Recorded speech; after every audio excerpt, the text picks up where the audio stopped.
My stepmom marries my dad, takes her kids on their honeymoon without telling me, and expects me to let them move into my inherited home. I, 22 female, am the legal owner of the house that I grew up in after my mother left it to me. I inherited this house from her when she passed away last year at the age of 47 from a stroke. It was sudden, but I've made my peace with it. Now, my parents got divorced when I was 7 years old and had joint custody of me, so I'd spend half the month with my dad and the other half with my mother. I have to say, I was a lot closer to my mother because she just got me, and my dad, 50 male, was always a little too busy for me. I felt like I never had his full attention because it was either work or women for him. I don't think he ever treated me as a priority as such, but I was okay with it as long as I had mom. A couple of years back, right after I turned 18 and started college, my dad decided to move to Houston for work. So we started seeing less of each other, and we'd only meet around the holidays. 2 years ago, he brought along his girlfriend at the time, Julia, 38 female, with him to celebrate Christmas with us. She also brought her 2 daughters, 18 female and 16 female, from her previous relationship with her high school boyfriend. They'd never been married, but they had broken up about 7 years prior to when she started seeing my dad. That was quite a surprise for us because my father had never brought any girlfriends with him to family dinners. But we gave Julia and her kids the warmest welcome we possibly could and did our best to make her feel comfortable around us. It was an evening well spent, and I'd say that all of us got along really well at the time. Even after that, whenever I talked to my dad on the phone, Julia would also say hi and be really sweet to me. Her kids were kind of shy and introverted, so they mostly kept to themselves, but overall, we had a good relationship. After my mother passed away, I found out that she left the house to me. Thankfully, for some reason, my mother had divided all her assets in the will around my 18th birthday because she always liked to think ahead, even in morbid situations like these. Anyway, since I had just graduated, I decided to move in and find a job that wouldn't require me to move out anytime soon. I wanted to spend the next couple of years in my childhood home, just because it was my place of comfort. My father wasn't too pleased with my mom's decision, and he made sure that I knew about it. After he found out about the will, he and Julia had been very sweet and supportive around the time of the funeral. But my dad had been a little morose when he realized he wasn't getting the house back. This house was the one that my parents had purchased together back when they first got married, but my mother took over during the divorce. It was a fair deal because he got out of paying alimony even though my mother had given up her career to stay home and raise me so that my dad could focus on his job. So I believe that my mother taking the house in the settlement and letting my dad go without alimony was completely fair. She worked her way up afterward with a little help from her parents and even made sure that I never felt sidelined or unimportant. She did both jobs well, and I didn't think it was fair for my dad to be annoyed that he didn't get the house back. He didn't talk about it much, but I could sense from his behavior that he wasn't pleased with that. I didn't care at the time because I was still grieving my mother, and my dad being annoyed at her will was the least of my worries. She'd left all her wedding jewelry to him, and all the gifts he'd given her as well, so that should have been enough for him. He went back to Houston with Julia a few weeks after the funeral, and since then, I've been living on my own here.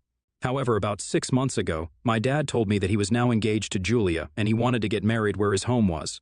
So, he was coming back here for the weeks leading up to the wedding because staying in a hotel when there was a house with enough spare rooms just didn't make sense. Their daughters were also homeschooled, so they wouldn't have a problem with schools either. I agreed with him, so I agreed to let them all move into my house and stay with me before the wedding for a couple of reasons. I was sick of living on my own, and I did get along well with Julia, so I didn't think there was anything wrong with letting them live with me. My dad had also promised to split all the bills with me while they were living here, which meant that I didn't have to worry about overspending on that either. And so, they moved in here with me about a month ago and have been staying here since then. It was nice having them here, and I felt a lot less lonely than I used to earlier when I was living by myself. I believed that I could get used to this. I was even dreading the day they would all leave and go back to their normal lives, because that would mean I'd have to resume my normal life by myself as well. But then, 2 weeks ago, 3 days before the wedding, my dad sat me down and asked me if I'd be willing to let them all move back here permanently. I didn't see that coming at all, but he explained that he'd come back here to make me feel a little more comfortable with the idea of being part of a family and living with them. Since he didn't like the idea of me living all alone in this house, he planned to ease me into it. Now that he thought I was getting along well, he wanted to know if I'd be willing to turn this into a permanent thing. I wanted to say yes immediately, but then his behavior when he learned that he wasn't getting the house back kind of threw me off. As much as I would have loved to make it a permanent arrangement, I didn't think it was such a good idea so soon, and I didn't want to make the mistake of acting on my emotions. I knew that this was the only logical solution to my overwhelming feelings of loneliness, but that didn't mean I absolutely had to let them all move in here with me, and it had just been a month that they'd been living here. So, as much as I wanted to say yes, I ended up telling him that I needed some time to think. It was a gut feeling, but I just knew for some reason that it would be in my best interest to give this some time and not make a rash decision. I kept my personal feelings aside and told him that I'd inform him about my decision after the wedding. He looked annoyed but didn't push it. 10 days ago, they finally got married, and we had a total blast at their wedding. They were supposed to stay here for a couple more days after the wedding and then move back. So I was preparing to let them know about my decision, which was a yes. But before I could get to that, all of them took off on their honeymoon without even telling me about it. 2 days after their wedding, I woke up to find myself completely on my own, and they'd all left. But a lot of their belongings were still at my house. So I decided to make some calls, but nobody responded for quite a while, and I continued to panic about it. I'd planned on telling them about my decision that day itself, but I couldn't even reach them for hours. Finally, around noon, Julia got back to me and informed me very casually that they'd all left for their honeymoon and wouldn't be back for a week. I was stunned because I'd obviously expected them to at least tell me about their plans before just taking off, if not include me. I was offended that they didn't ask me, but I didn't want to be petty. So I started off by asking her why nobody had told me about any of this, and she gave me a lame excuse, saying that they'd forgotten to inform me but told me not to worry because they'd be back soon. I tried to explain to her that that wasn't the point at all, and my problem was that they just left without a word or even a goodbye, and that was rude of them. I said that I wanted to speak to my dad, but that's when her tone changed, and she said that my dad was busy and didn't have the time to speak to me. I still tried to keep my cool and told her to let me know whenever he had time so I could get in touch with him directly. I said it politely, but she turned on me, and all of a sudden she'd gone from this sweet person to a really snarky and mean stepmom. She told me that my dad was going to be busy for the next couple of days and asked me not to bother them. Even though it wasn't necessary at all because I hadn't brought it up, she went on to tell me that there was no need for me to act so hysterically just because I'd been left behind and felt the need to remind me that I wasn't a child anymore. My dad had a new family now, so I needed to make my peace with it. By the time they came back home, she wanted me to get over myself and get the house clean for them. Now, I don't know who she thought she was talking to, but she sure as hell wasn't going to be talking to me like that. She hung up right after saying that, and my anger was literally out of the roof. I decided not to call my dad after that, and thank the universe for not letting me agree to his suggestion before I'd seen this side of his new wife. There was no way in hell that they were living with me anymore, so I personally packed all their belongings up as haphazardly and badly as I could, stuffed them in a couple of cardboard boxes, and left them in the yard for them to find whenever they chose to come back. I didn't care what became of those things because they didn't belong to me, and neither did they belong inside a house that was mine. After that, it was life as usual for me, and I tried not to think about the betrayal that I'd felt because of what my dad had done for no real reason. Yesterday, they finally came back from their honeymoon, and luckily, I was at work when they found all their stuff in the yard. I'd also changed the locks on the door in the meantime, so they couldn't get in either, and my dad was extremely pissed off when he contacted me about it. He told me that I was being a brat and overreacting because, to them, deserting me at home without notice is not something worth getting mad over, and they did nothing wrong. I just told him to take their boxes and leave, and if I saw them on my property when I came back home, I'd call the police. He cursed at me and then hung up, but I had to get back to work and couldn't waste my time worrying about that. When I got home after work, I noticed that they'd taken their things and left, and I thought that this was the end of it. But the most annoying bit was yet to come. Around midnight, my dad called me up and told me that Julia had something to say to me. She told me that she was sorry about the way she spoke to me and that she took it all back. She'd love to have a second shot at making amends with me, and she didn't want to be on bad terms with me over something so petty. I told her to shut the hell up and leave me alone because I didn't need her fake apologies. I'm not a fool, and I could tell why she suddenly wanted to play happy family now that I wasn't going to let them live with me anymore. If she had any regrets, she wouldn't have waited for so long to realize that she'd messed up and would have apologized right after the phone call that day, or even during her vacation for that matter. I'm sure my dad isn't sorry either, but when he realized that I wasn't going to forgive them, he decided to go all sentimental on me and told me that I was being heartless by not allowing them to live with me. He said that he was willing to split all the bills with me if I let him move back in, but he wanted to live in this house since it reminds him of my mother. So it would be really selfish of me to kick them out like this without thinking of what the repercussions of that might be, because he'd only come back to feel closer to my mother apparently. He even said that Julia had just been in a bad mood that day and didn't mean anything she said, and even her kids missed me, so they wanted me to allow them to come back and let them have a fresh start here. But I wasn't having any of it.